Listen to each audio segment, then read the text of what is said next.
சிவாய நம திருச்சிற்றம்பலம். நமது சிவசிவ அன்பே சிவம் அறக்கட்டளையில் பயணம் செய்யும் அனைத்து அடியாருக்கும் இனிய இரவு வணக்கம். இன்றைய சிறப்பு விருந்தினராக வந்திருக்கும் சுகுமார் சார் அவர்களை வருக வருக என்று வரவேற்கிறேன்.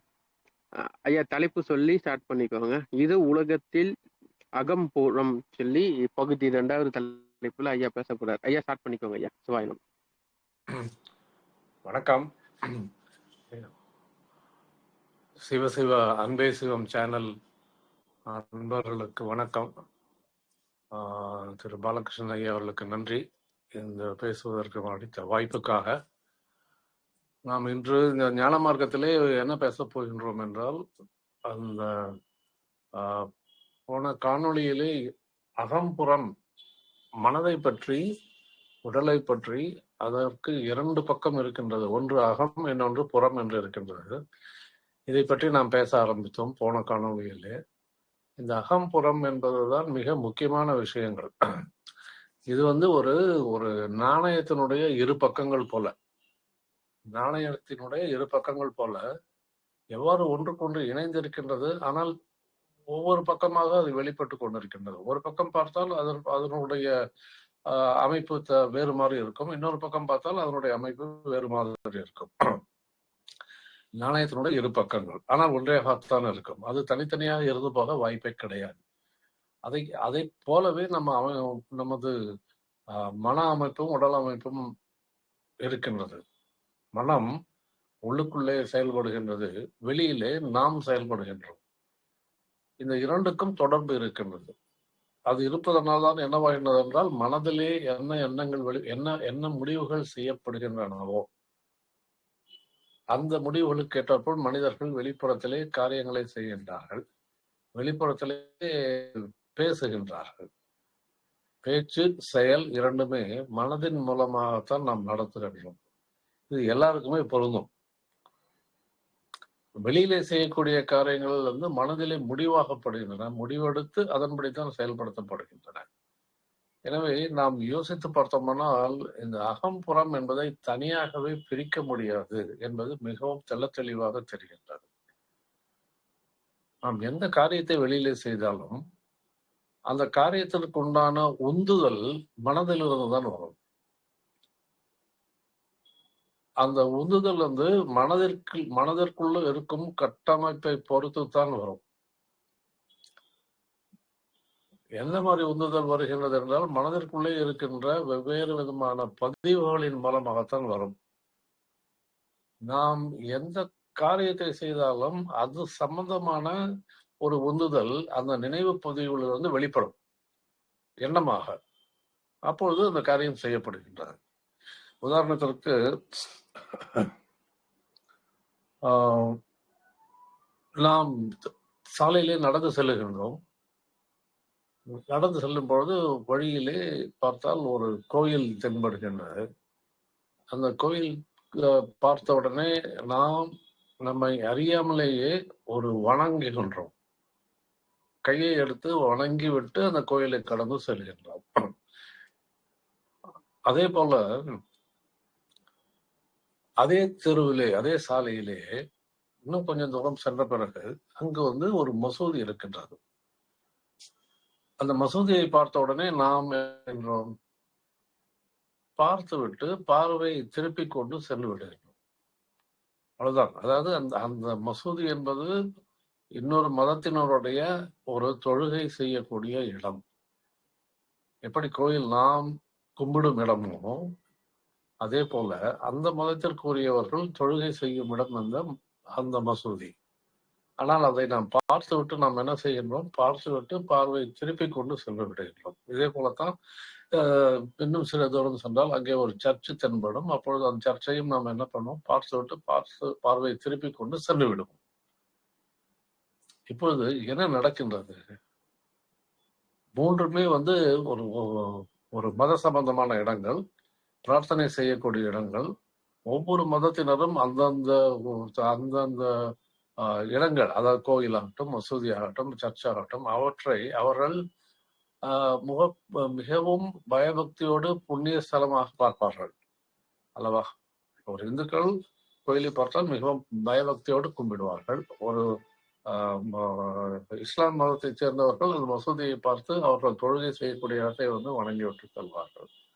ஒரு கிறிஸ்தவர்கள் அந்த சர்ச்சை பார்த்து விட்டு அதை அவர்கள் வணங்கிவிட்டு செல்வார்கள். அந்தந்த மதத்தினர் கூடிய ஒரு மிகவும் ஒரு பயபக்தியோடு வழிபடக்கூடிய இடம் அது. அப்படிப்பட்ட இடம் தான் அது. ஆனால் இன்னும் ஒரு இடத்தை மற்ற மதத்தினர் பார்த்தால் அவர்களுக்கு மனதிலே எந்த விதமான பக்தியும் வரவில்லை, அல்லது அங்கே தொழுகை செய்ய வேண்டும் என்ற எண்ணமும் வரவில்லை அல்லவா? நான் கோயிலை கடந்து செல்லும் போது நான் பயபக்தியோடு கும்பிட்டேன். மசூதியை தாண்டி செல்ற போது பார்த்து விட்டு பார்வை திருப்பி கொண்டு சென்று விட்டேன். அதே போல ஒரு சர்ச்சை பார்த்து வரோம் என்றால் அங்கேயும் நான் பார்வையை திருப்பி கொண்டு சென்று விட்டேன். ஆனால் நான் வழிபடவே இல்லை, நான் பிரார்த்தனை செய்யவே இல்லை. என்னுடைய மனதிலே அந்த 2 இடங்களை பார்த்தாலும் எனக்கு ஒரு பயபக்தி வரவில்லை. ஒரு இறைவன் இருக்கும் இடம் என்ற ஒரு பயபக்தி வரும். 3மே இறைவன் இருக்கும் இடமாகத்தான் கருதப்படுகின்றது. அந்தந்த மதத்திலே 3மே இறைவன் இருக்கும் இடம் என்று வழிபடப்படுகின்றது. ஆனால் எனக்கு ஒரு இடத்தை பார்த்தால் பக்தி வந்தது, மற்ற 2 இடங்களை பார்த்தால் பக்தி வரவில்லை. இல்லாமா? இதுதானே நடக்கின்றது. அப்பொழுது இதுக்கு என்ன என்ன இது சாதாரண நிகழ்ச்சி. ஆனால் இதற்கு என்ன அர்த்தம்? இதற்கு என்ன அர்த்தம் என்றால், நமது அகத்திலே முதலிலேயே பதிவாகி இருக்கின்ற விஷயம்.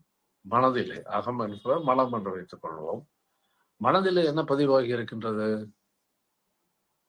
இந்த கோயில் நமக்கு மிகவும் ஒரு புண்ணியமான இடம். இந்த கோயிலிலே நம் வணங்குகின்ற இறைவன் வசிக்கின்றார். அந்த கோயிலை நாம் பார்த்தவுடனே நாம் பயபக்தியோடு வணங்க வேண்டும். இறைவனை வணங்கினால் அவர் நமக்கு எல்லா விதமான நாம் என்ன கேட்கின்றோமோ அதை அருளி செய்வார், அருள் பாலிப்பார் என்றெல்லாம் சொல்லப்பட்டிருக்கின்றது நமது பெற்றோர்களால். அதனால் என்ன செய்கின்றோம் என்றால், நாம் அதை பார்த்த உடனே வணங்க வேண்டும் என்ற ஒரு நினைவு ஒரு எண்ணமாக உடனே மாறி உடனே நம்மை வெளியிலே அந்த இதை கும்பிட வைக்கின்றார். நினைவு பதிவு ஒரே ஒரு ஸ்பார்க், எண்ணம் என்ற ஒரு எண்ணம் வெளிப்படுகிறது. அந்த பதிவிலிருந்து வழிபடக்கூடிய இடம் என்ற ஒரு நினைவு பதிவிலிருந்து வெளிப்படுகின்றது அந்த எண்ணம். அந்த எண்ணம் வெளியிலே வந்த உடனே நாம் உடனே கையை எடுத்து கும்பிடுகிறோம். இது ஒரு தன்னிச்சையாகவே நடக்கின்றது. நாம் நினைத்து செய்வதில்லை, நாம் நினைக்காமலேயே அது நடக்கின்றது, தன்னிச்சையாக நடக்கின்றது. இதுதான் அந்த ஒரு செயலினுடைய ஒரு தொடக்கமும் முடிவும். ஆனால் அதே மசூதி தாண்டி செல்லும் பொழுது அந்த மனதிலே அத்தகைய பதிவு இல்லை. இது எனது மதத்தை சேர்ந்ததல்ல, இது மற்றொரு மதத்துக்கு உரியது, இதற்கு நாம் வழிபட வேண்டிய அவசியம் இல்லை என்றெல்லாம் நம் மனதிலே பதிவாகி இருக்கின்றது. அப்பொழுது என்ன நடக்கின்றது என்றால், அதை நாம் ஒரு சாதாரணமான ஒரு கட்டிடமாக நினைத்து கொண்டு செல்கின்றமே ஒழிய, அது இன்னொரு மதத்திற்கான ஒரு புனித ஸ்தலம், வழிபட வேண்டிய இடம் என்று அவர்கள் நான் நினைக்கவே இல்லை. ஆனால் வெளிப்புறத்திலிருந்து நாம் இந்த செய்த செயலை வேறு ஒரு பார்க்கின்றார் என்றால், அவர் எந்த ஒரு கோயில் நம்பிக்கை, இறை நம்பிக்கை இல்லாதவர் என்று பார்த்தார் என்றால், அவருக்கு இந்த 3மே ஒன்றுமே வராது.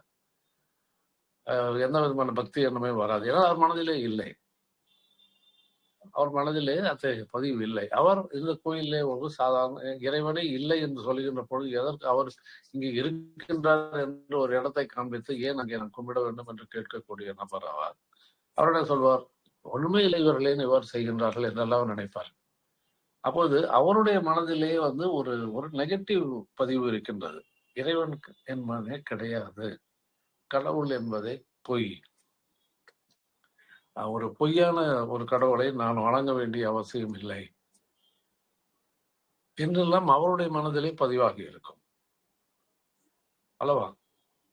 கடவுள் இருக்கின்றார் என்பவருடைய நம்பிக்கை உடையவருடைய மனதிலே என்ன பதிவு என்றால், இது கோயில் என்பது ஒரு புண்ணிய இடம், நாங்கள் வழிபட வேண்டும், அப்பொழுதுதான் நமக்கு அருள் கிடைக்கும், நான் அவரை பயபக்தியோடு வணங்க வேண்டும் என்ற பதிவு இருக்கும். கடவுளை நம்பாதவருடைய மனதிலே எந்த தொழுகை அல்லது பிரார்த்தனை பண்ணுகின்ற இடத்தை பற்றி அவருக்கு கவலை இல்லை. ஏனென்றால் கடவுளே இல்லை என்று அவர் நம்புகின்றவர். அத்தகைய நினைவு பதிவு தான் அவருடைய மனதிலே இருக்கும். அது பதிவு தானே, அதை தவிர வேற ஒன்றும் இல்லை. அவர் ஒரு புதிதாக உண்மையை கண்டுபிடித்தவர் என்று சொல்லலாம் முடியாது.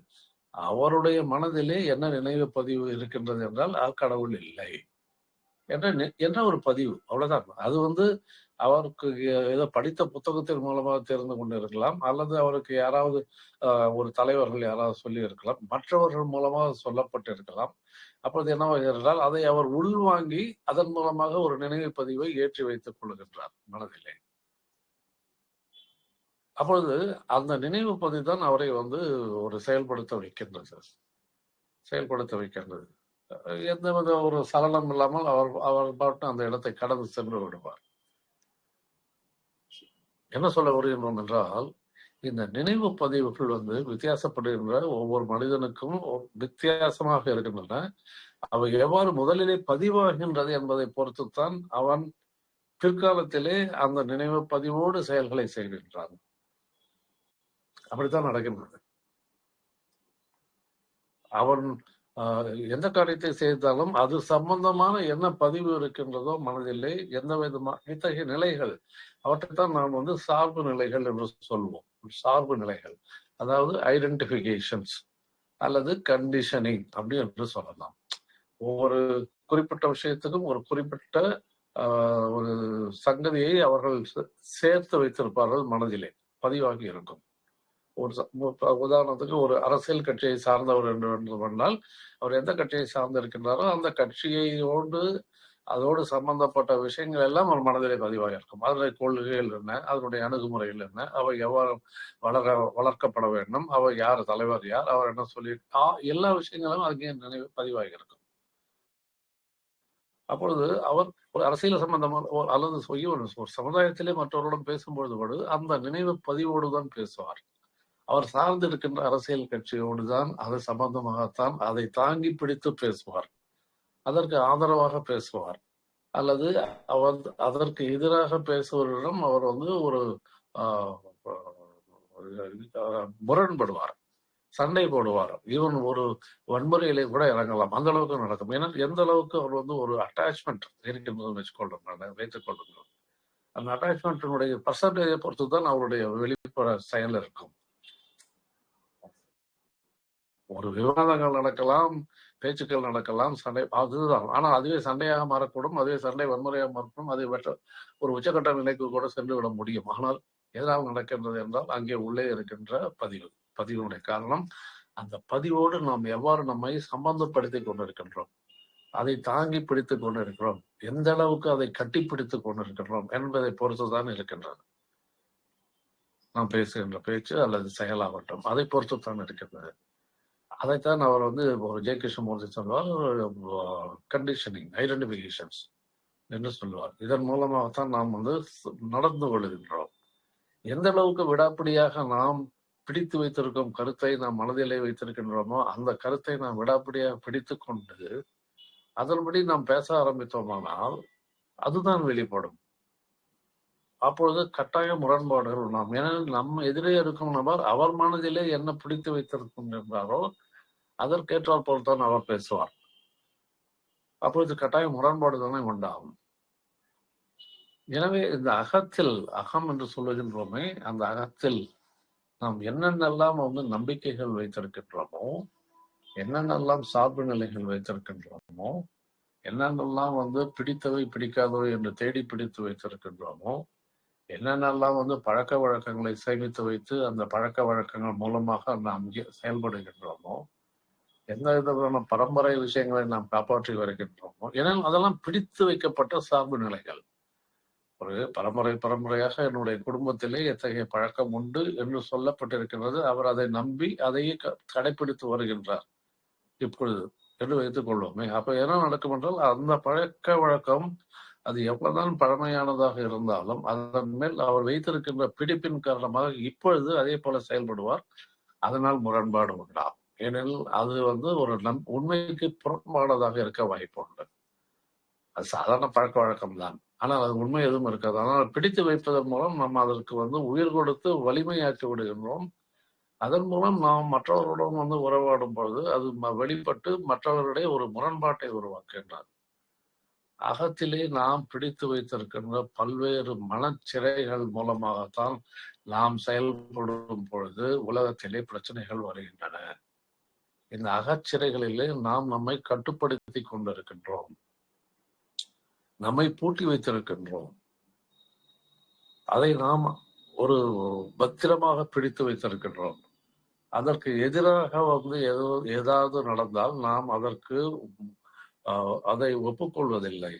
மாறாக நாம் முரண்பட ஆரம்பித்து அதன் மூலம் ஒரு பிரச்சனைகளை உண்டாக்கி விடுகின்றோம். ஒரே ஒரு ஒரு ஒரு ஒரு உதாரணம் சொல்ல வேண்டும். உதாரணம் என்பது எவ்வாறு என்பதாலும், இப்பொழுது நான் என் மனதிலே வைத்திருக்கக்கூடிய ஒரு நம்பிக்கையை வைத்துக் கொள்ளுங்கள். நம்பிக்கை என்பது உங்களுக்கு தெரியும், ஒரு உண்மை கிடையாது. அதாவது நம்பிக்கை ஒரு விஷயத்தை பற்றி எனக்கு தெரியவில்லை என்று வைத்துக் கொள்கிறேன். அப்பொழுது நான் என்ன செய்கிறேன் என்றால், அதை பற்றி தெரிந்து கொள்வதற்காக மற்றவர்களை விசாரிக்கிறேன். அவர்கள் சில விஷயங்களை சொல்லுகின்றார்கள், அல்லது புத்தகங்களை படிக்கின்றேன், அதிலிருந்து சிலவற்றை தெரிந்து கொள்கிறேன். அதன் மூலமாக என்ன நடக்கிறது என்றால், நான் அதை நம்ப ஆரம்பித்து விடுகின்றேன். ஏதோ ஒரு விஷயம் அதை நான் நம்புகின்றேன். அந்த நம்பிக்கையை நான் மனதிலே வைத்திருக்கின்றேன். அந்த விஷயத்தை பற்றி ஒரு பொருளாதார கொள்கை என்று வைத்துக் கொள்கிறேன். ஒரு பொருளாதார கொள்கை சம்பந்தமாக நான் நம்பிக்கை வைத்திருக்கிறேன் என்றால், நான் ஒரு கம்யூனிஸ்ட் என்று வைத்துக் கொள்வோம். அப்பொழுது நான் கம்யூனிஸ்ட் சம்பந்தமான விஷயங்களை நான் தீவிரமாக நம்பி அதன் மூலமாகத்தான் நான் செயல்படுவேன், பேசுவேன். அது ஒரு நம்பிக்கை. மற்றவர்கள் வெவ்வேறு பொருளாதார கொள்கைகள் இருக்கின்றன. அது ஒருத்தர் கேபிட்டலிஸ்ட், முதலாளித்துவம் என்று சொல்லலாம், மற்றவர் சோசியலிஸ்ட் என்று சொல்லலாம், இன்னொருவர் ஒரு டிக்டேட்டர்ஷிப் என்று சொல்லலாம், அரச பரம்பரைகள் என்று சொல்லலாம். அவ்வாறு வெவ்வேறு விதமான கொள்கை இருக்கின்றன. ஒவ்வொருத்தர் ஒவ்வொன்றை பிடித்துக் கொண்டிருப்பார். அப்பொழுது நான் கம்யூனிஸ்டாக இருக்கும் பொழுது நான் பேசுகின்ற பேச்சு அது சம்பந்தமாகத்தான் இருக்கும். அதைத்தான் நான் தாங்கி பிடிப்பேன். அது என் மனதை விட்டு அகலாது. அது ஒரு உரை நிலையிலே இருக்கும் என்றே சொல்லலாம். எவ்வாறு நம்பிக்கைகள் வைத்திருக்க மனிதர்கள் எல்லோருமே உரை நிலையில் இருக்கின்றார்கள். ஏனெனில் அதை வெளியிலே வருவதே இல்லை. அதை திறந்த மனதோடு அவர்கள் அணுகுவதே கிடையாது. எப்பொழுது நாம் நம்மை இந்த ஒரு சிறையிலே நம்மை அடைத்துக் கொள்ளுகின்றோமோ, ஒரு நம்பிக்கையின் முகமாக, அப்பொழுது நம்ம மனம் திறந்த மனமாக இருப்பதே இல்லை. எந்த வகையிலாவது எப்படியாவது நான் வைத்திருக்கிற நம்பிக்கையைத்தான் நான் பிடித்து தொங்குவேனே ஒழிய, அதை காப்பாற்றத்தான் துடிப்பேனே ஒழிய, அதற்கு நான் ஆதரவு கொடுத்து நான் தான் பேசுவேனே ஒழிய, அதை நான் விட்டுக் கொடுக்கவே மாட்டேன். ஏனென்றால் நான் எனது கொள்கை, எனது நம்பிக்கை என்ற ஒரு விஷயத்திலே நான் மிகவும் உறைந்து போய்விடுவேன். எல்லா நம்பிக்கைகளும் அவ்வாறுதான். எல்லா விதமான நம்பிக்கைகளும் அவ்வாறுதான். அவை அறியாமைக்கு பதிலாக நாம் அதை சார்ந்து நிற்கின்றோம். எனில் எந்த விஷயம் தெரியவில்லையோ, உண்மை தெரியவில்லையோ, அந்த விஷயத்திலே நாம் சில நம்பிக்கைகளை உண்டாக்கி கொள்கின்றோம். அந்த நம்பிக்கைகளை பிடித்து தொங்குகின்றோம். அதன் மூலமாக என்னவாகின்றது என்றால், பல்வேறு தரப்பட்ட மனிதர்கள் அவர்கள் மனதிலே பிடித்து தொங்குகின்ற நம்பிக்கைகள் மூலமாகத்தான் உலகத்திலே உறவாடுகின்றார்கள். அப்பொழுது என்ன நடக்கின்றது? வெவ்வேறு பிரிவுகள் தோன்றுகின்றன அல்லவா? சமுதாயத்திலே வெவ்வேறு பிரிவுகள் தோன்றுகின்றன. அப்போ அந்த பிரிவுகள் மூலமாக முரண்பாடு உண்டாகின்றது அல்லவா? அந்த முரண்பாடுகளின் மூலமாக என்ன நடக்கின்றது என்றால், ஒருவருக்கொருவர் விட்டு கொடுத்து போவதில்லை. ஒருவருக்கொருவர் ஒரு போராட்டத்தில் ஈடுபடக்கூடிய வாய்ப்பு இருக்கின்றது, அல்லது வன்முறையிலே போய் கூட முடிக்க வேண்டிய வாய்ப்பு இருக்கின்றது. இறுதியிலே ஒரு போர் செய்யும் அளவுக்கு கூட சென்று விடுகின்றது அல்லவா? இப்ப போர் நடக்கும் நாடுகளை பார்த்தால், இரண்டு நாடுகளும் அவர்கள் வைத்திருக்கின்ற நம்பிக்கையின் காரணமாகத்தான் அவர்கள் மற்றவரோடு போரிடுகின்றார்கள் அல்லவா? அவ்வாறுதான் நடக்கின்றது. இரு நாடுகளுக்கு இடையே நடக்கின்ற போர் எதனால் நடக்கின்றது? இந்த நாட்டுக்கு தலைவர் அவர் வைத்திருக்கும் நம்பிக்கை, அந்த நம்பிக்கையின் மூலமாக எழுந்த எண்ணம், மற்றொரு நாட்டுக்காரர் அவர் வைத்திருக்கும் நம்பிக்கை, அந்த நம்பிக்கை மூலமாக எழுந்த எண்ணம் வெவ்வேறு, இரண்டுமே ஒத்து போவதில்லை. அப்பொழுது என்ன நடக்கிறது? அவர்கள் பதவியிலே அதிகாரத்தில் இருப்பதால் அது போராக வெடிக்கின்றது. எடுக்கக்கூடிய முடிவு விபரீதமான முடிவாக இருந்து பல்லாயிரக்கணக்கான மக்கள் இறந்து போகின்றார்கள், கஷ்டப்படுகின்றார்கள். அப்பொழுது பிரச்சனைகள் உலகத்திலே, அது குடும்பமாக இருக்கலாம், அல்லது சமுதாயமாக இருக்கலாம், நாடாக இருக்கலாம், இவற்றில் எல்லாவற்றையும் நீங்க எடுத்துக்கொண்டால் அடிப்படையிலே இருக்கின்ற பிரச்சனைக்கு காரணம் என்னவென்றால் நாம் சார்ந்து நிற்கின்ற நிலைகள். நாம் சார்ந்து நிற்கின்ற நிலைகள் தான் நமது பிரச்சனைகள் எல்லாவற்றிற்குமே காரணம். ஏனெனில் நான் எனது என்று வந்துவிட்ட பொழுது, அந்த அகங்காரம் என்னை ஆட்சி செய்கின்ற பொழுது, ஏன்னா நான் விட்டுக் கொடுக்க மாட்டேன்.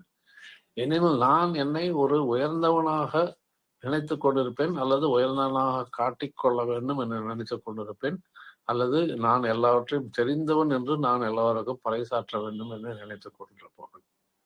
அத்தகைய நம்பிக்கைக்கு ஏதாவது ஒரு குந்தகம் வந்துவிட்டால் நான் அதை வெடித்து விடுவேன்.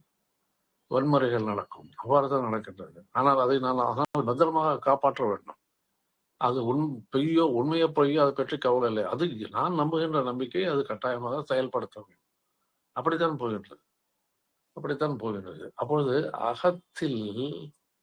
அகம் மனத்தில் உறைந்து கிடைக்கும் நம்பிக்கைகளும் பழக்க வழக்கங்களும் பிடித்தவை பிடிக்காதவை என்ற விஷயங்களும் அவை எவ்வாறு நம்மை புறத்திலே காரியங்களை ஒன்றுக்கொன்று ஒருவருக்கொருவர் முரண்பாடாக செய்ய வைக்கின்றது என்பதைத்தான் அது குறிப்பிடுகின்றது. அவை குறிப்பிடுகின்றன. முரண்பாடு உண்டாவதற்கு காரணம் என்றால் இரு மனிதர்கள் ஒத்துப்போவதில்லை, அல்லது இரு மனிதர்களுக்கு பதிலாக நாம் என்ன சொல்லலாம் என்றால் இரு மனங்கள் ஒத்துப்போவதில்லை என்று சொல்லலாம். ஏன்னா அதாவது நம்ம ஞான மார்க்கத்திலே முதலிலே பார்த்திருக்கின்றோம், நான் என்பதே இல்லை என்று நாம் பார்த்திருக்கின்றோம்.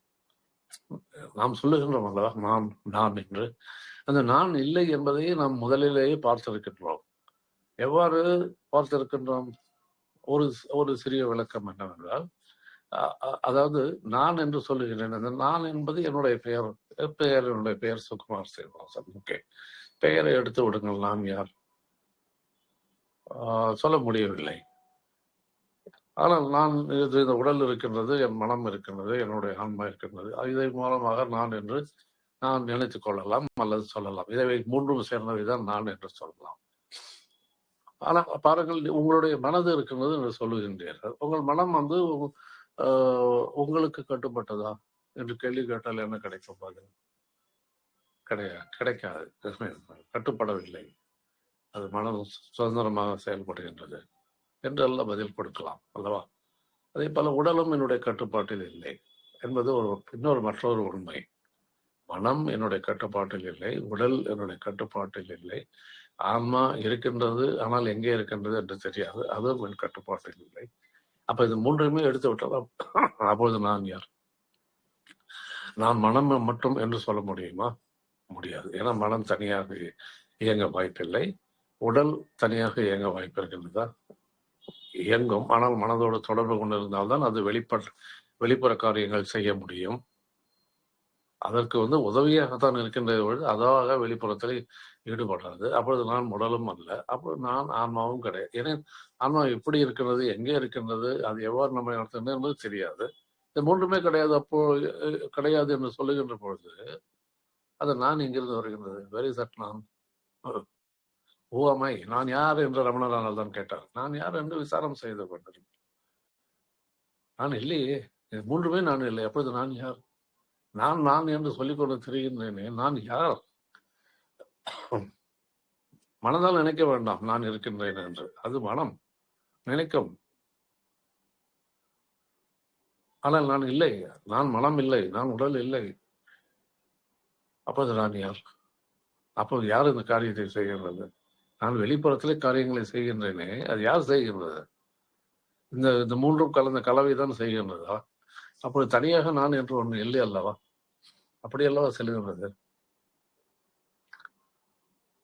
அப்பொழுது நாம் இவ்வளவு நேரம் இப்ப நம்ம சொல்லி வந்த விஷயமான அந்த நம்பிக்கைகளோ பழக்க வழக்கங்களோ அல்லது சார்பு நிலைகளோ அவை மூலமாக நாம் வெளியிலே செயல்படும் பொழுது அதை யார் நடத்துவது, யார் செய்வது? என்னுடைய கைகளையும் கால்களையும் அசைக்க முடியும், அதுதான் நான் வெளிப்புறத்திலே செய்யக்கூடிய விஷயம். ஐம்புலன்கள் தானாக இயங்குகின்றது, உடல் உறுப்புகள் தானாக இயங்குகின்றது. அப்பொழுது நான் என்ன செய்ய வேண்டும் என்றால் சாப்பிட வேண்டும், கை கால்களை அசைத்து வேலை செய்ய வேண்டும், அவ்வளவுதானே. அதை தவிர வேற ஏதாவது நம்மால் செய்ய முடியுங்களா? மற்ற வேலைகளெல்லாம் அவர்கள் பார்த்துக் கொள்கிறார், மனம் அதை பார்த்துக் கொள்கின்றது, உடல் அதை பார்த்து கொண்டிருந்தது. அப்போது யார் இந்த காரியத்தை செய்வது? நான் ஒரு நம்பிக்கையின் மூலமாக செய்கின்றேனே வெளியிலே காரியம், அது யார் செய்கின்றது? இது ஒரு பெரிய கேள்வி அல்லவா? இதை கேட்க வேண்டும், இதை கேட்க வேண்டும். இதை கேட்கத்தான் நமக்கு ஒரு மேலே செல்லக்கூடிய ஒரு வாய்ப்பு கிடைக்கும், நமக்கே பதில் கிடைக்கும். அப்பொழுது அவ்வாறு கேட்கப்படும் பொழுது நமக்கு என்ன நடக்கின்றது என்றால், அகத்தில் உண்டாகக்கூடிய நம்பிக்கைகளின் மூலமாக செயல்படுத்தக்கூடிய மனிதன் ஒருவன் வெளியிலே இல்லை என்ற ஒரு பதில் கிடைக்கலாம். அப்பொழுது வெளியிலே நடக்கின்ற காரியங்கள் எல்லாம், செய்யப்படுகின்ற காரியங்கள் எல்லாம் தானாகவே நடக்கின்றன. நாம் கர்த்தாவே கிடையாது, நான் என்னுடைய காரணகர்த்தாகவே கிடையாது என்று கூட சொல்லலாம். ஏன்னா நானே இல்லை செய்யக்கூடிய ஒரு வண்டியை ஓட்டுவார் என்றால் டிரைவர் இருக்கிறால் வண்டியை ஓட்டுவார். டிரைவரே இல்லாமல் வண்டி ஓடுமா? ஆனால் ஓடுகின்றது, செயல் செய்கின்றது என்று வைத்துக் கொள்ளுங்கள். அப்பொழுது ஆச்சரியமாக இருக்காது. அப்பொழுது அந்த வண்டியை யார் இயக்குவது என்று. அதே போல்தான் நம் உடல் இருக்கின்றது, மனம் இருக்கின்றது. ஆனால் வெளியிலே காரியங்கள் நடக்கின்றன. மனம்தான் இந்த காரியத்தை செய்கிறதா என்றால் இல்லை, உடல் தான் இந்த காரியத்தை செய்கிறதா என்றால் இல்லை. அப்பொழுது யார் செய்வது? ஆன்மா அமைதியாக இருக்கின்றது. அதற்கு எப்பொழுதுமே தானாக சாட்சி பாவத்தில் இருக்குமே ஒழிய அதை பற்றி, அது மற்றவற்றை பற்றி அது கண்டுகொள்வதே இல்லை. அப்பொழுது ஆன்மாவும் செய்யவில்லை. அப்பொழுது யார் செய்கின்றது? இந்த அகம்புறம் என்று பேசிக் கொண்டிருக்கின்றோமே, அப்பொழுது இந்த விஷயங்கள் மட்டும் தானாகவே நடக்கின்றதா? மனது தானாக எடுக்கின்ற முடிவை வெளிப்புறத்தில் செலுத்தி நம் கைகால்களை அசைப்பதன் மூலம் அந்த காரியம் நடக்கின்றது.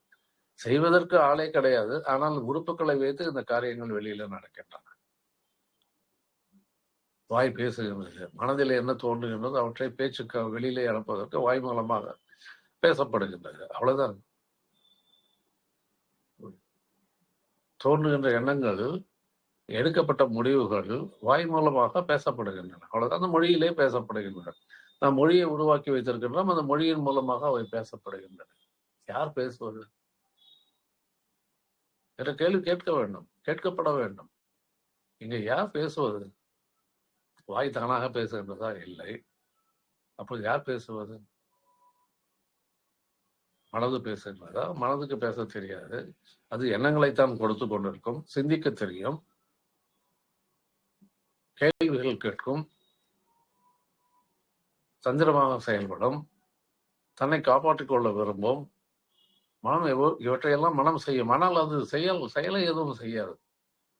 அப்பொழுது இந்த கூட்டுக்கலவையான மனம், உடல் இவைகள் மூலமாக எவ்வாறு காரியங்கள் யாரால் செய்யப்படுகின்றன?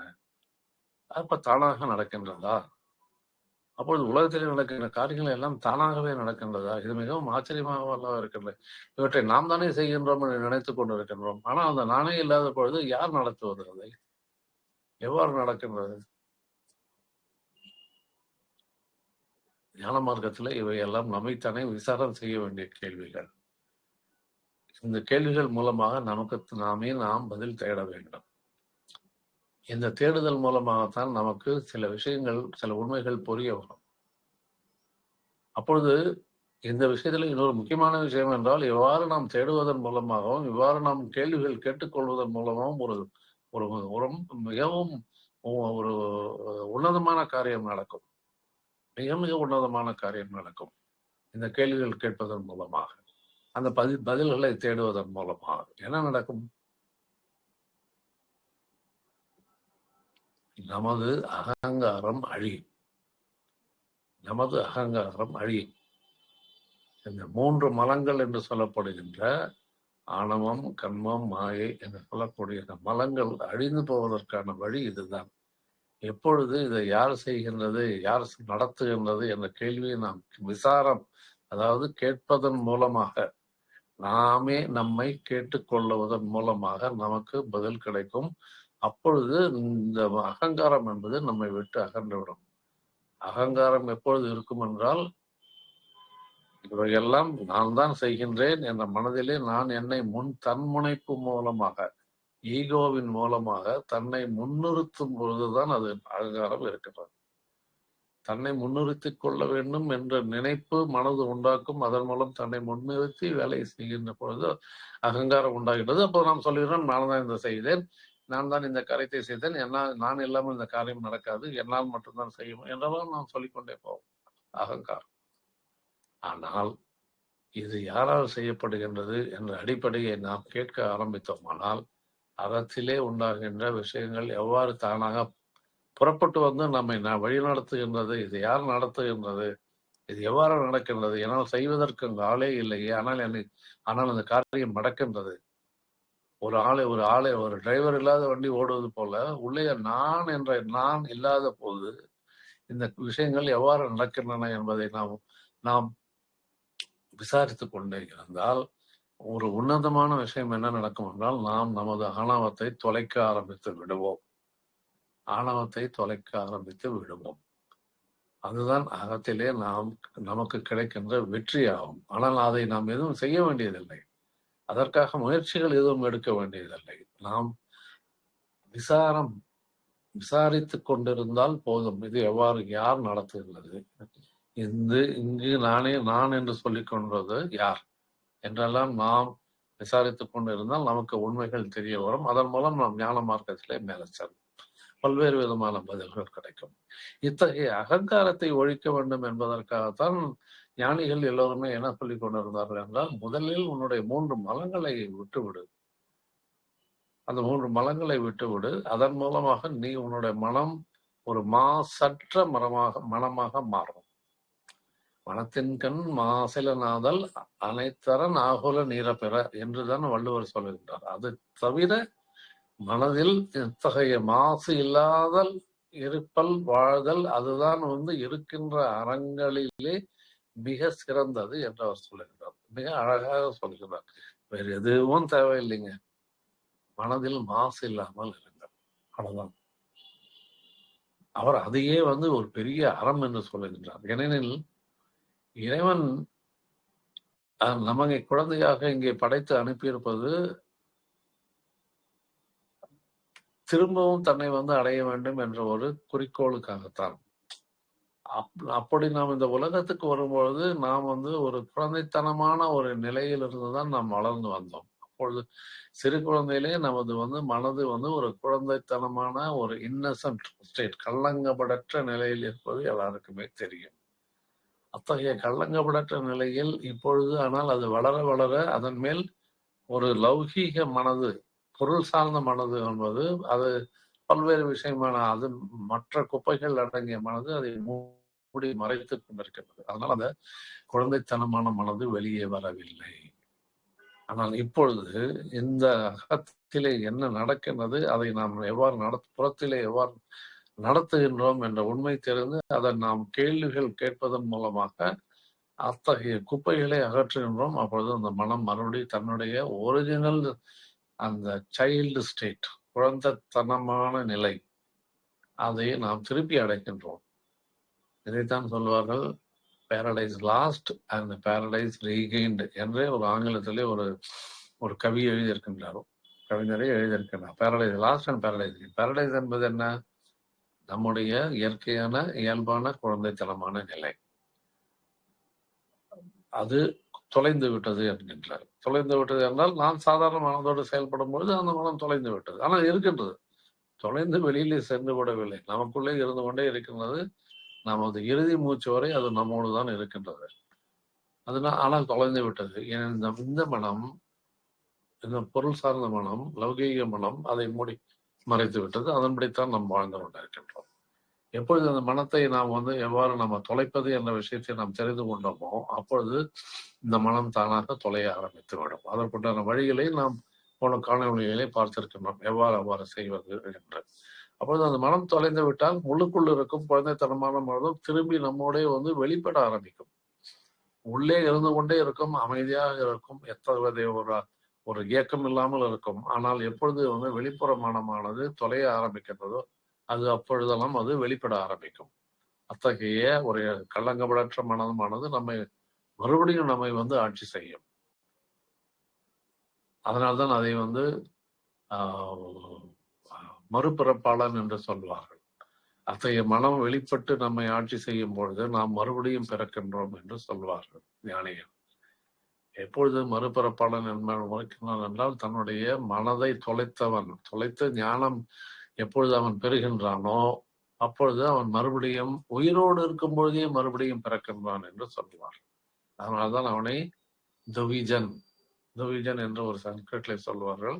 அது தமிழிலே நான் மறுபிறப்பாளன் என்று சொல்லுவேன். இந்த உயிர் இருக்கும்போது இந்த பிறவியிலே நான் மறுபடியும் பிறக்க வேண்டும். அத்தகைய ஞானத்தை நான் அடைய வேண்டும். அத்தகைய ஞானத்தை நான் அடைவதற்கு தடையாக இருப்பது என்னுடைய மனம், என்னுடைய அகம். அந்த மனதை எவ்வாறு நாம் தொலைப்பது என்பதை முதலிலே பார்த்திருக்கிறோம். அந்த வழியை நாம் பின்பற்றி வந்தால் அந்த மனம் தொலைவதற்கு வாய்ப்புகள் ஏராளம்.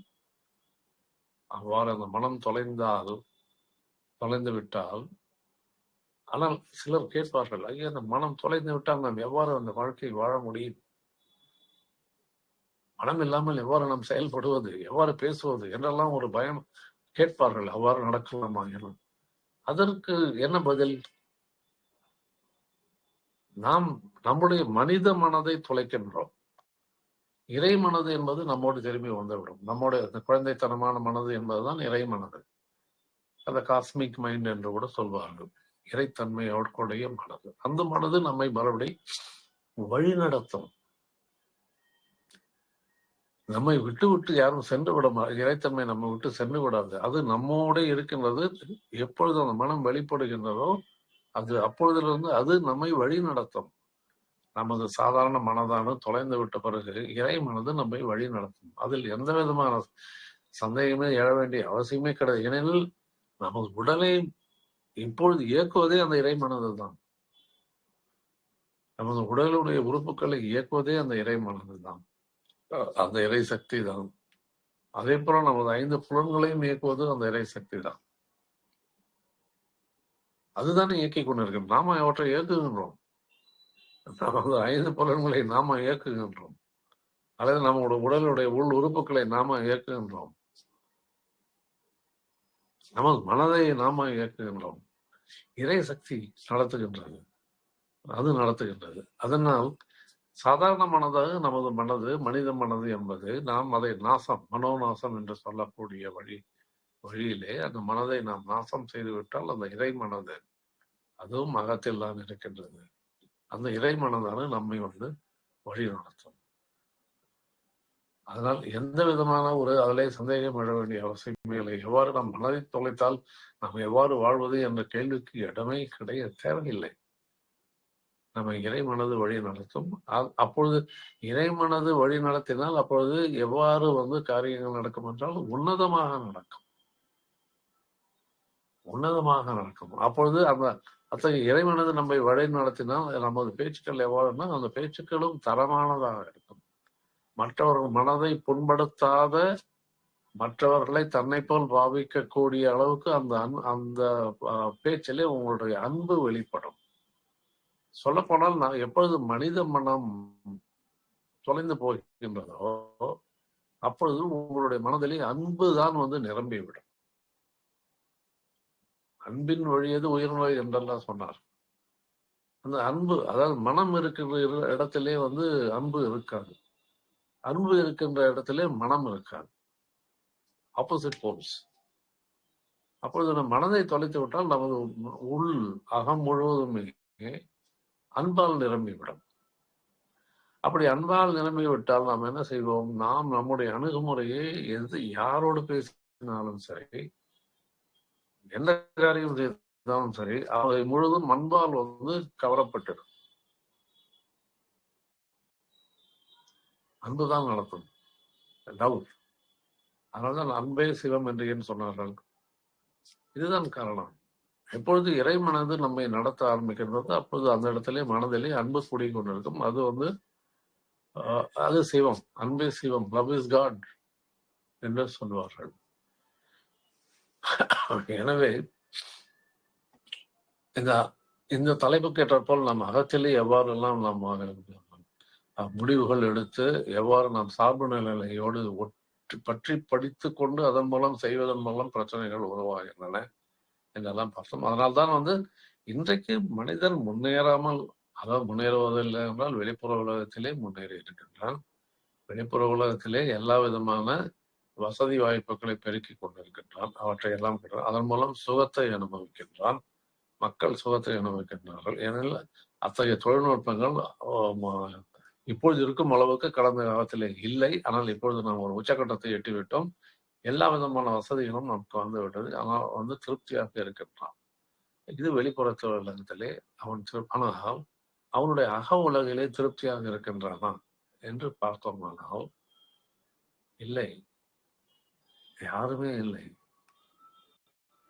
அக உலகத்திலே முன்னேற்றமே இல்லை.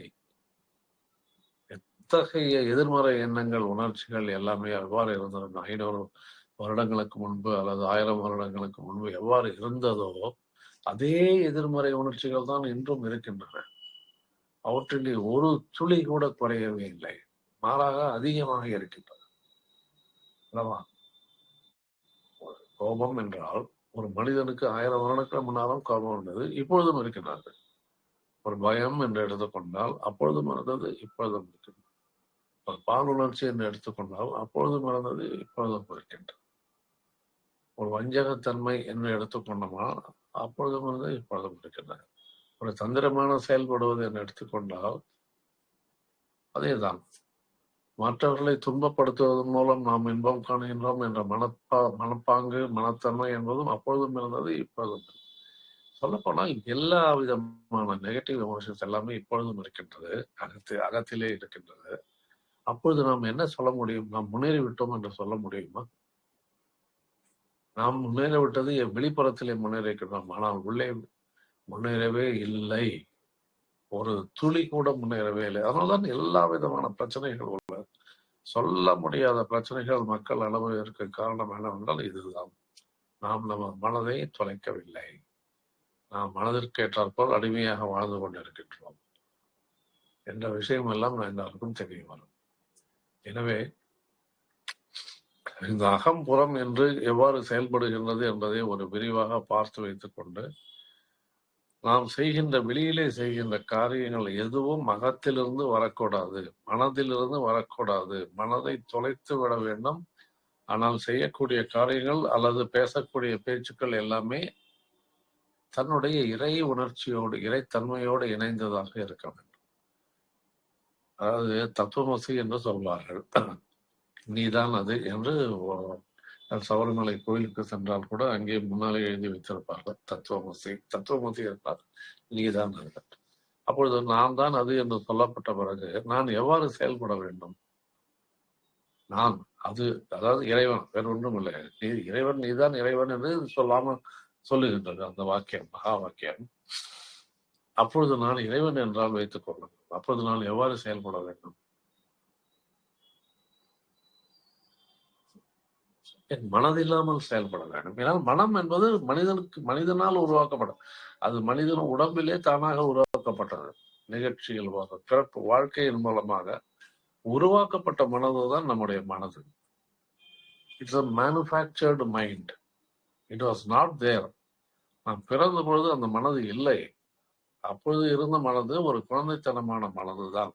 அதில் எந்தவித களங்கம் கிடையாது, கள்ளங்கமற்ற மனது அதுதான் இருந்தது. ஆனால் நமது மனது நாம் வளர வளர இந்த தயாரிக்கப்பட்ட மனது தயாராகிக் கொண்டே வந்து ஒரு பெரிய ஒரு பிம்பத்தை, ஒரு பெரிய ரூபத்தை எடுத்துக்கொள்கின்றது. அது இல்லாமல் நம்மால் செயல்பட முடியாது என்ற ஒரு பொய்மையை உருவாக்கி அதன் மூலம் நம்மை அடிமையாக வைத்துக் கொண்டிருக்கின்றது. ஆனால் தேவையில்லை, அந்த மனம் நமக்கு தேவையில்லை. அந்த மனம்தான் எல்லா வித பிரச்சனைகளுக்கு காரணம். அந்த மனமே நாம் ஒரு ஞான மார்க்கத்திலே மேலே முன்னேறி செல்வதற்கு அதுதான் மிகவும் தடையாக இருக்கும். மனதை சுத்தமாக கழட்டி எறிந்து விட வேண்டும் நாம் ஒரு ஞான மார்க்கத்திலே முன்னேறுவதற்காக. இது மிக முக்கியம். அப்படி இரு வகையிலே நமக்கு என்ன கிடைக்கின்றது? ஒரு உலகத்தில் மனதை தொலைப்பதன் மூலம், அகத்தை தொலைப்பதன் மூலம் புறத்திலே நமது வாழ்க்கை நிம்மதியாகவும் அமைதியாகவும் இருக்கும். அதே சமயம் அந்த அகத்திலே மனதை தொலைப்பதன் மூலம் நாம் நம்மை ஒரு இறைத்தன்மைக்காக உயர்த்தி கொள்ள வேண்டிய ஒரு நிலைமையும் உருவாக்கிவிடும். அதாவது முக்தி நிலையை அடைவதற்கு நாம் நம்மை தயார்படுத்திக் கொள்கிறோம் என்று சொல்லலாம். மனதை தொலைக்க ஆரம்பித்தோம். எப்படி ஒரு நிலத்தை ஒரு விவசாயி தோண்டி அது உழுது எல்லா விதமான உரங்களை விதைத்து அதை சீர்படுத்தி அந்த நிலத்தை தயாராக வைக்கின்றானோ, அந்த விதை முளைத்து ஒரு செடியாக மாறி விளையும் ஒரு காய்கறிகளை கொடுக்க வேண்டும். எப்படி ஒரு நிலத்தை பண்படுத்தி தயாராக வைக்கணும்னு அதே போல நாம் நமது மனதை தொலைத்து விட்டு நாம் நம்மை தயார்படுத்திக் கொள்ள வேண்டும். அது எவ்வாறு நடக்கும் என்றால், நமது வாழ்க்கையிலே, தினசரி வாழ்க்கையிலே இத்தகைய கருத்துக்களை நாம் மிகவும் பின்பற்றி வந்தோம், மிகவும் உன்னதமாக பின்பற்றி வந்தோமானால் நமது மனம் தானாகவே மாற ஆரம்பித்து வரும். எல்லாமே பழக்கம் தானே காரணம்.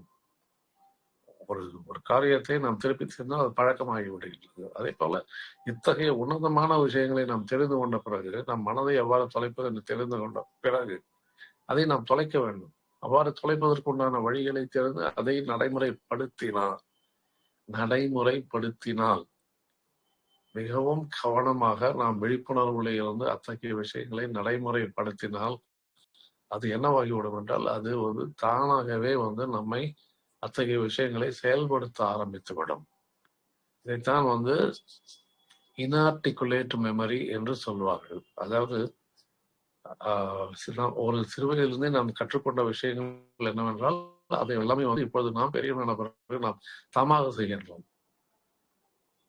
ஒன்றுமில்லை, ஒரு நாம் சாப்பிடுகின்ற உணவை கையில் எடுத்து வாயில் வைத்து சாப்பிடுகின்றோம்.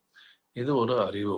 சிறு குழந்தைக்கு கிடையாது. கற்றுக்கொண்ட பிறகு அவ்வாறு சாப்பிட ஆரம்பிக்கின்றது. பிறகு என்னவாயிற்று என்றால், அது தானாக நடப்பது போல் தோன்றும். ஏன்னா உணவு இருந்தால் நாம் ஒரு நினைப்போடு, அதாவது கையே சாப்பாடு எடுத்து வாயிலே வைக்க வேண்டும் என்ற ஒரு நினைப்பே நமக்கு வராது. ஆனால் அந்த காரியம் நடக்கும் அல்லவா?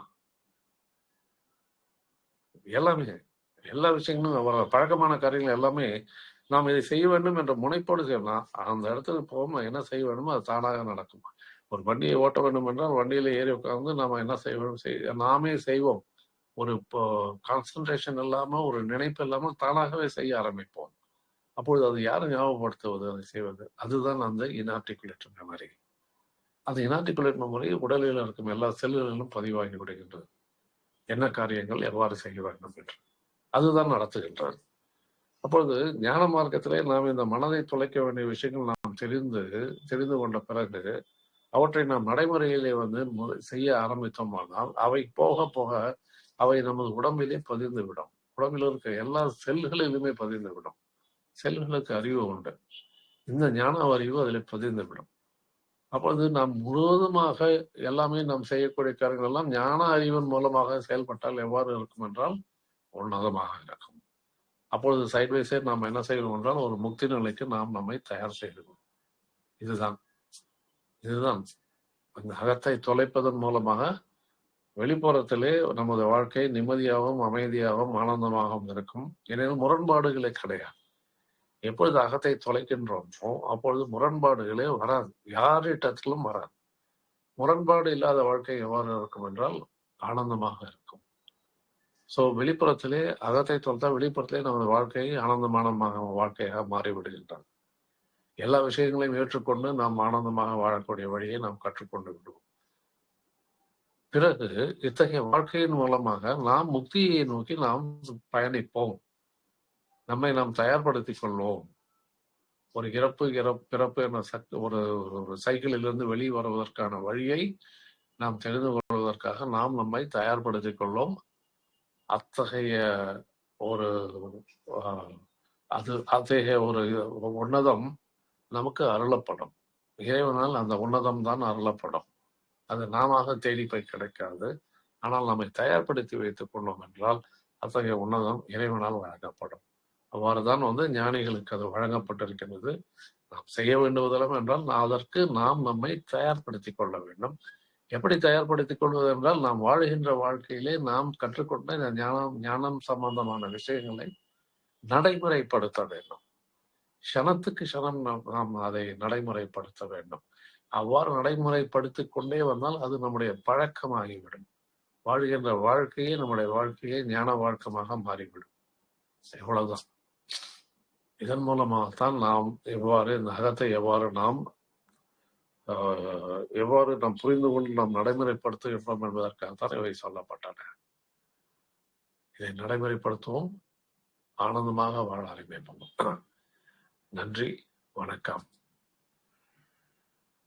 நன்றி, நன்றி. உண்மையிலேயே நிறைய விஷயத்த வந்து ஷேர் பண்ணியிருக்கீங்க. சந்தோஷமா இருக்கு. கிட்டத்தட்ட ம். நிறைய விஷயத்த பேசியிருக்கீங்க.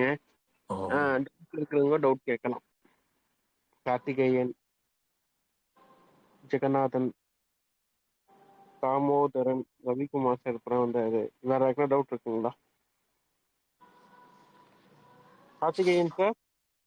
ஐயா வணக்கம் ஐயா. வணக்கம். ஐயா ஆக்சுவலா மனம் என்பது வந்து ஓ. நம்ம சின்ன வயசுல இருந்து நம்மளுடைய புலன்கள் மூலமா அறியறது சேவ் பண்ணி வச்சுக்கூடிய நம்ம உடலினுடைய ஒரு பகுதி. உடல்ல அந்த ஒரு உடல் பாகத்துல நம்ம பாக்குறோம், அதுல இருந்து இல்ல ப்ராசஸ் ஆகி அது இல்ல அது இல்ல இல்ல அதனுடைய ஒரு ஒரு இல்ல இல்ல ரிசல்ட்டை சேவ் பண்ணி வச்சுக்குது. இல்ல இல்ல கேட்கிறோம், அது சேவ் பண்ணி வச்சுக்குது. இப்படி நம்ம அது சுத்தி மூளையில இருக்கிற பொருள் எல்லாம் சேர்ந்து தான் மனதே உருவாக்குது. இல்ல அது மூளையிலே பதிவாகினது. உடலின் பகுதி இல்ல, மூளையிலே இல்ல அது பதிவாகினது. சரி, மூளையில வச்சு ஏதோ உடல்ல ஒரு பாகத்துல அது இல்ல பதிவாகுது. உடல் இல்லைங்க, உடல் இல்ல, வேற ஒண்ணும் சொல்லல. உடலுடைய பகுதி இல்ல, அவ்வளவுதான், விட்டுடுங்க. ஓகே, பதிவாயிடுச்சு. ஓகே, அப்புறம் ஓகே. இப்ப நம்ம என்ன பண்ணா அதை மனன்னு வச்சுக்கிட்டு நம்ம எப்போ ஒரு இன்புட் கொடுத்தாலும் அந்த மனசுல இருந்து நமக்கு என்ன ஆகுதுன்னா ஏற்கனவே ஸ்டோர் பண்ணி வச்சிருந்தா நம்ம ரிசல்ட் எடுத்து ஆக்டிவேட் பண்றோம், அதாவது நம்ம செயல்படுறோம். ஆனா எப்பவுமே மனம் என்ன பண்ணா நமக்கு எந்த ஒரு இன்புட் வந்தாலும் உடனடியே ஏற்கனவே உள்ள இருக்கிற ரிசல்ட்ல இருந்து நம்ம என்ன பண்றோம், அதை எடுத்து இந்த மாதிரி இருக்கும், இந்த மாதிரி இருக்கும், இந்த மாதிரி செய்யணும், இந்த மாதிரி போகணும்னு சொல்றோம். ஃபார் எக்ஸாம்பிள், இப்ப நம்ம இவ்வளவு பெரிய வளர்ந்த உடனே நம்ம பேர் என்ன, அப்பா பேர் என்ன, இதெல்லாம் ஏற்கனவே நம்ம மனசுல கேட்டு இது அப்பா பேரு, இது அம்மா பேரு, இது நம்ம வீட்டுக்கு வர வழி, இது வண்டி இப்படி ஓட்டினா இப்படி போவோம், இப்படின்றதெல்லாம் ஒன்னொன்னா ப்ராசஸ் பண்ணி அங்க சேவ் பண்ணி வச்சிருக்கு மனம், அதாவது உடல்ல ஒரு பாகத்தை வச்சிருக்கு. இப்ப மனசை நம்ம சுத்தமா எடுத்துட்டோம்னா, மனசை இழந்துட்டோம்னா, தட் மீன்ஸ் நம்ம மூளையை இழந்துட்டோம்னா நம்ம உயிர் வாழ முடியாது. அதாவது நம்ம மனசை சுத்தமா எடுத்து ஜீரோ ஆக்கணும்னா இல்ல அது கொஞ்சம் எப்போ புரிஞ்சுக்கணும். நம்ம இல்ல மனசு ஜீரோ ஆகும்னா இல்ல அதுல என்ன புரிஞ்சுக்கணும்னா, முக்தி நிலைக்கு போனாதான். அதாவது முக்தி இல்ல நிலைன்றது என்னன்னா மனசு ஜீரோ பண்றது. மனசு ஜீரோ பண்ணா கண்டிப்பா என்னவா இருக்கணும், உடல்ல இருக்கக்கூடாது. உடல்ல ஒண்ணு இருந்தா கண்டிப்பா மனம் ஒண்ணு இருக்கும். அப்ப உடல் விட்டு ஆன்மா வெளியே போயிருச்சுன்னா உடல் இருக்க வெளியும் மனம் இருந்துகிட்டே தான் இருக்கும். ஐயா, நான் சொன்னது என்னன்னா, அதாவது நம்ம வந்து அதான் குழந்தைய பிறக்கிறப்ப நம்ம ஒரு மனது வந்து குழந்தைத்தனமான மனது, அதோட தான் வந்தோம். அதுதான் வந்து பிரபஞ்ச மனதுன்னு சொல்லுவாங்க, இல்லை இறைத்தன்மையோட மனதுன்னு சொல்லுவாங்க. அதுல வந்து பதிவுகள், அதை தவிர பதிவுகள் அந்த புலன்கள் மூலமாக நாம் என்னெல்லாம் பெற்றுக்கொள்கின்றோமோ அது சிசிடிவி கேமரா மாதிரி எல்லாமே பதிய ஆரம்பிச்சிடுது. அந்த பதிவுகள் அது இரண்டு விதமாக இருக்கின்றது. அதான் ஜேகே வந்து ரெண்டா பிரிச்சு காமிப்பார். ஒண்ணு வந்து சைக்கலாஜிக்கல் மைண்ட், இன்னொன்னு வந்து இன்டலெக்சுவல் மைண்ட். அதாவது அனுபவ மனது, அறிவு மனது என்று அவர் பிரிப்பார். இப்போ அது ஒரு நிகழ்ச்சி நடக்குதுன்னா அந்த நிகழ்ச்சி வந்து மனசுல பதிவாகும். அது வந்து கேக்குதுங்களா? அறிவு கிடைச்சுன்னா அது அறிவு பகுதி போயிடும். இப்போ நம்ம வண்டி ஓட்டுறோம், சமைக்கிறோம், டான்ஸ் கத்துறோம், இதெல்லாம் அறிவுகள். படிக்கிறோம், புத்தக அறிவு, இதெல்லாம் அறிவுகள். இதெல்லாம் வந்து அறிவு பகுதியில போய் சேர்ந்துரும். ஆனால் நடந்த நிகழ்ச்சிகள் இல்ல நம்ம அறிவு பகுதி. ஐயா, அறிவு பகுதி என்னன்னா ஒரு நம்மளுக்கு ஒரு இன்புட் கிடைக்குது, நம்ம மனசு அது வந்து அது கூட வந்து ரியாக்ட் ஆகுது. ஓ இதுதான் ஒரு ரிசல்ட்னு கிடைக்குது, இது இப்படிதான் இருக்குன்னு தெரியுது, அதை சேவ் பண்ணி. இப்போ நீங்க சமையல் பண்ண கத்துக்கிறீங்கன்னு வச்சுக்கோங்களேன், அதனுடைய நுட்பம் என்பது அறிவு, சமையல் செய்யக்கூடிய அறிவு. அதுல இன்புட் எல்லாம் ஒண்ணும் இல்ல. அந்த அறிவை நாம் தனியாக மூளையிலே சேமித்து வைத்துக் கொள்கிறோம், அவ்வளவுதான், சிம்பிள். அது சேமிச்சு வைக்கிற நம்ம உடம்பு ஒரு விதத்துல புரிஞ்சுக்கிறத சேவ் பண்ணி வச்சுக்குது. ஏன்னா அடுத்த முறை அது திருப்பி நம்ம சமையல் கட்டான போன உடனே என்ன பண்ணா அங்க இருந்தா நமக்கு இப்படி பண்ண அப்படி பண்ண அது இமீடியட்டா அதுவே வழிநடத்தும். ஏன்னா அந்த இன்புட் நம்ம பாக்குறதோ இல்ல கேட்கறதோ சுவைக்கிறதோ பண்ண உடனடியா ஏற்கனவே அதை பற்றி டீடைல்ஸ் உள்ள இருக்கிறதுனால மனசு என்ன பண்ணும், உடனே ப்ராசஸ்க்கு போயிடும். இது இப்படி பண்ணி அப்படி பண்ண அதுவே கைட் பண்ணணும், நம்மள சும்மா இருக்காது. ஓகே, அதுதான் எப்பொழுது தேவையோ அப்பொழுது அந்த அறிவை எடுத்து நாம் அதை பயன்படுத்தணும். அப்ப எடுத்துட்டு அல்ல எடுக்க முடியாது. ஏன்னா அந்த அறிவை எப்படிதான் இருக்குன்னா நமக்கு ஏற்கனவே இறந்த கால நிகழ்வு தான் நமக்கு ஏற்கனவே நடந்தது. நம்ம பார்க்கும்போது நடந்த ஒரு நிகழ்வு வேறு, அறிவு வேறு. நிகழ்வு என்பது வந்து ஒரு செயல், அது வந்து நடக்கின்றது, அது தனியாக அனுபவத்திலே பதிவாகின்றது. அது அனுபவம். இந்த நிகழ்ச்சி நடந்தது, அது அப்படியே பதிவாயிடுச்சு. அவன் என்னை வந்து அடிச்சான் அப்படின்னா அது ஒரு நிகழ்வு. அது வந்து அந்த உணர்ச்சியோட பதிவாகுது, அது அனுபவத்துல இருக்கு. ஆனால் ஒரு அறிவு சம்பந்தமான விஷயம் நாம் கற்றுக்கொள்கின்ற போது இந்த அறிவு பகுதியில தனியா வந்து அது பதிவாகின்றது. அது வந்து எதையுமே அனுப்பாது, அப்படியே பதிவாகி இருக்கும், ஸ்டோராகி இருக்கும், பர்மனண்டா இருக்கும். எப்பொழுதெல்லாம் தேவைப்படுகின்றது அப்பொழுது நாம் அதை வரவழைத்து அந்த செயலை செய்வோம். அறிவு அவ்வளவுதான். இல்ல அது நம்ம வர அனுபவம் இல்லை. இல்ல அனுபவம் சார் என்பது வரவைக்கு இல்லைங்க. இப்போ ஏற்கனவே நீங்க மனசு நல்ல நான் 2வது கிளாஸ் கவனிக்க நினைக்கிறேன் உங்களுக்கு. இப்போ நம்ம ஏற்கனவே இப்போ நமக்கு ஒரு கீவேர்ட் மாதிரி ஒரு வார்த்தை நாங்க சொல்லுவோம். இப்போ லட்டு அப்படின்னு உங்களுக்கு ஏற்கனவே தெரிஞ்சிருந்தா நீங்க லட்டு பத்தின இதுவரையும் பிறந்ததுல இருந்து யாரெல்லாம் என்னென்ன இன்ஃபர்மேஷன் கொடுத்தாங்களோ எல்லாத்தையும் உங்க மனசு கொட்டும். அதுல இருந்து நம்ம எடுத்து யூஸ் பண்றோம். லட்டுன்னு ஒண்ணு நீங்க இதுவரையும் கேள்வியே படல வச்சுக்கா, மனசு என்ன பண்ணும்? தெரியாது, அமைதியா இருக்கும், அவ்வளவுதான். ஏன்னா தெரியாது. அது இதுவரையும் ஸ்டோர் பண்ணல, அந்த அந்த இன்ஃபர்மேஷன் ஸ்டோரே பண்ணல. அதுதாங்க அப்போ தெரியாது. மனன்றது Simple. ஒண்ணு மனன்றது ஒண்ணு அமைதி ஆகணும்னா எப்பவுமே அமைதி ஆகாது. ஏன்னா அது கிடைக்க இன்புட் எடுத்து போட்டு அது திருப்பி திருப்பி நம்மளுக்கு ஏதோ ஒன்று கொடுத்துக்கிட்டே இருக்கிற. ஏன்னா ஏற்கனவே உள்ள நம்ம இறந்த கால நிகழ்வுகள் மொத்தமா இத்தனை வயசுல நம்மளை சுத்தி அதுதாங்க. எல்லாரும் பல மனதிலே இன்புட் போட்டு வச்சுட்டாங்க. மனதிலே என்ன பதிவாயிருக்கணும் அது மட்டும்தான் நமக்கு தெரியும். தெரியாத விஷயங்கள் அதுக்கு தெரியாது. அப்போ மனசை நம்ம இழக்கணும் அப்படின்னா மனம் எப்போதான் இழக்கும்? மனம் எப்போதான் ஜீரோ ஆகும்? மனம் உடல் இருக்கவரையும் ஜீரோ, அதாவது உயிர் உடலுக்குள்ள இருக்கவரையும் ஜீரோவே ஆகாது. அப்படி இல்லை, அப்படி இல்லை. அதாவது மனதினுடைய பதிவுகள் நினைவு தொகுப்பாக மனதிலே பதிவாகி இருக்கின்றது. அது எப்பொழுது வெளிப்படுகிறது என்றால் அது எண்ணங்கள் மூலமாக வெளிப்படுகின்றது. இப்போ நம்ம ஒருத்தர் அதான் சொல்றேன், எனக்கு ஒருத்தர் கேளுங்க, கொஞ்சம் கேளுங்க. அதாவது நமக்கு ஒருத்தர் துன்பம் செய்துட்டாருன்னு வச்சுக்கோங்களேன். ஒரு நிகழ்ச்சி நடந்து நமக்கு துன்பம் செய்துட்டார், அது மனசுல பதிவாயிடுச்சு. இப்பொழுது அந்த மனதிலே பதிவானது நம்ம எப்பப்பெல்லாம் நினைக்கிறோமோ அப்ப அந்த நிகழ்ச்சி நம்ம மனசுல ஞாபகத்துக்கு வரும். அதை நினைத்தாலே நமக்கு கோபம் வரும்.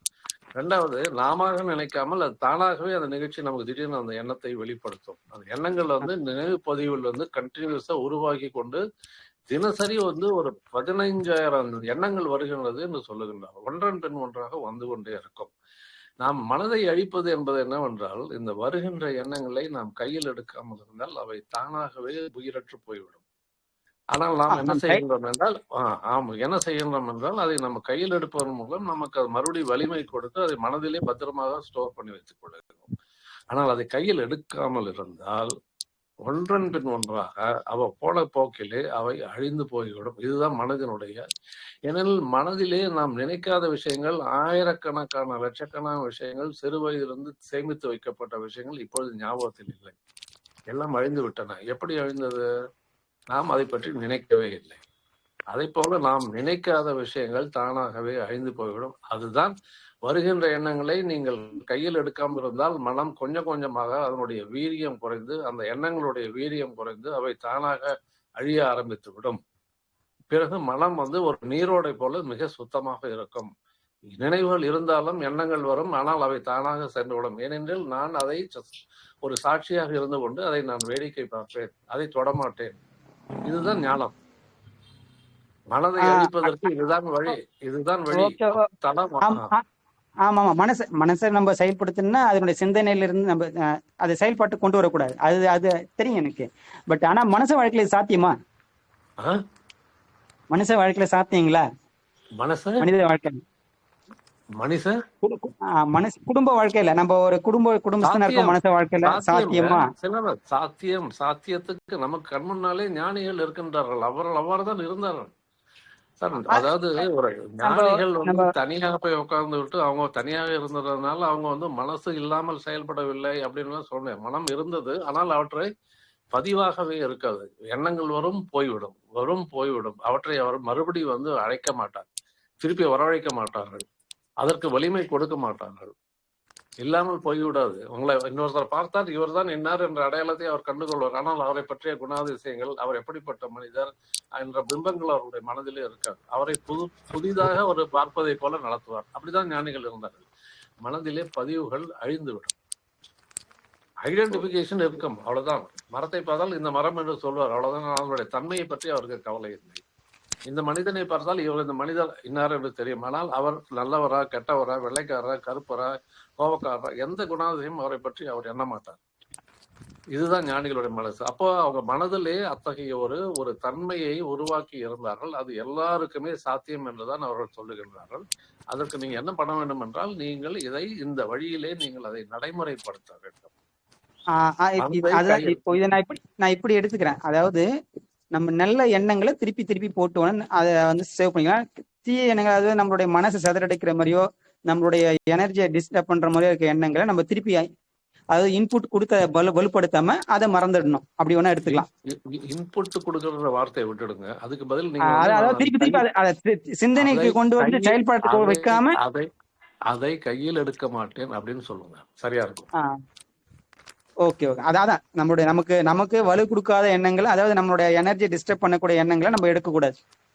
எந்த எண்ணங்களையுமே எடுக்காதீர்கள். அனுபவ பகுதியிலிருந்து வரக்கூடிய எண்ணங்கள் எதுவாக இருந்தாலும் கையில் எடுக்காதீர்கள். ஏனெனில் அனுபவங்கள் வந்து ஒவ்வொன்றும் வந்து வித்தியாசமானவை. ஒவ்வொரு மனிதருக்கும் வித்தியாசமான அனுபவம் இருக்கும். அதனால் அவற்றிலே உண்மை இருக்காது. அதனால அனுபவ பகுதியிலிருந்து வருகின்ற எண்ணங்களை கையிலே சுத்தமாக எடுக்க வேண்டாம். ஏன்னால் அவைதான் பிரச்சனைகளை உண்டாக்கும். ஏன்னா எனக்கு கிடைத்த அனுபவம் ஒன்று, உங்களுக்கு கிடைத்தது ஒன்று, இன்னொருத்தர் கிடைத்தது, ஆயிரக்கணக்கான அனுபவங்களும் இருக்கும். ஆனால் உண்மை என்பது என்ன? எல்லோருக்கும் ஒன்றாக இருப்பதுதான் உண்மை. வித்தியாசமான எண்ணங்கள் வந்து உண்மையை இருக்க வாய்ப்பில்லை. அதனால என்ன சொல்றாங்க ஞானிகள்னா, மனதில் இந்த அனுபவ பகுதியிலிருந்து வருகின்ற எந்த எண்ணம் இருந்தாலும் நீங்க கையில் எடுக்கணும். அவற்றை நீங்கள் அதை கவனித்துக் கொண்டு இருங்க. வாட்ச்மேன் மாதிரி இருங்க, சாட்சியாக இருங்க அப்படின்னு சொல்றாங்க. புரிஞ்சிச்சு. நீங்க அந்த சர்ச் கோயில் சொன்னீங்களா, அந்த இடத்துல அப்படியே வச்சுக்கணுன்றீங்க. ஆமா, எந்த எண்ணம் வரல அதே மாதிரிதான் எதுவா இருந்தாலும் கையில எடுக்காதீங்க, தேவையில்லை நமக்கு. ஆனால் அறிவு பகுதியை செயல்படுத்துங்கள். அறிவு பகுதியிலிருந்து வருகின்ற எண்ணத்தை செயல்படுத்து. ஏன்னா அது மூலமா காரியத்தை நாம் செய்யணும். ஒரு நுட்பம், அறிவு, அதை நாம் கட்டாயம் செய்தே ஆகணும். அப்ப அதை கையில எடுத்துக்கொள்ளலாம், அது பயன்படுத்தலாம், அது சரியான முடிவை கொடுக்கும். ஆனால் அனுபவ பகுதியிலிருந்து வருகின்ற எண்ணங்கள் நம்மை பிரச்சனைகளுக்கு உருவாக்கிவிடும். நம்மை பழைய துன்பங்களிலிருந்து நம்மளை விடுபட வைக்காது. திருப்பி திருப்பி அந்த துன்பத்தையும் மனவலியை உண்டாக்கும், டென்ஷனை உண்டாக்கும், எல்லாமே நடக்கும். நன்றி நன்றி நன்றி நன்றி.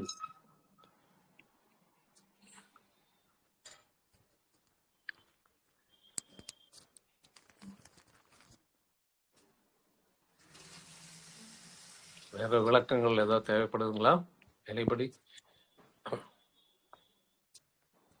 டவுட் இல்லைங்க சார், முடிச்சுக்கலாம். நன்றி நன்றி நன்றி, முடிச்சுக்கலாம். நன்றி.